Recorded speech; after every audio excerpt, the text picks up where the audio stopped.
प्रवासी भारतीय सम्मेलन ओडिशा रे नुआ संभावना सृष्टि करिछि बीजेपी राज्य सभापति मनमोहन सामल कहते प्रवासी मानकु बीजेपी पक्षरु संबर्धना दियाजिबो।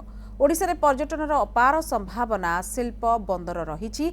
ओडिशा मोदीको फोकस राज्य। ओडिशा समृद्ध एवं विकसित हेब। ऐतिह्य स्थान रे स्वच्छ भारत कार्यक्रम करिबो बीजेपी। सबु जिले में पदयात्रा करिबो राज्य बीजेपी। 10 रे राष्ट्रपति आसबे। 7 और 8 2 दिन में सबु जिले में पदयात्रा करिबो बीजेपी।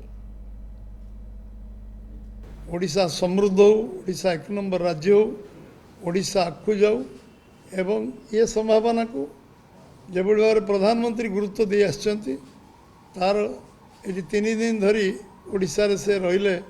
एठिकार पुलिस निर्देशक मान सम्मेलन में सारा भारत वर्षर विषय अनुध्यान करने एवं एक जुगान्तकारी बैठक ऐतिहासिक बैठक ये है जो 8, 9, 10 जो 160 देश आमर प्रवासी भारतीय मैंने आसवे ताकू स्वागत संबर्धना भारतीय जनता पार्टी तरफ केवल कराजीवनी पूरा ओडिशार जनमानस 4.5 कोटी ओडिया लोक ताकू स्वागत संबर्धना करेंगे एवं आमे जो जगह परिदर्शन करेंगे जो ऐतिह्य जगह अच्छी विभिन्न सेंसिटिव जगह अच्छी आम दल तरफ साधारण लोकों सहयोग रे स्वच्छ भारत कार्यक्रम ये काली पहर दिन 2 दिन स्वच्छ भारत कार्यक्रम हो आज किस जगह रही से कार्यक्रम को आम त्वरान्वित करूँ। ये गोटे आंदोलन में परिणत स्वच्छ भारत प्रधानमंत्री कार्यक्रम एवं समस्ते पदयात्रा करेंगे।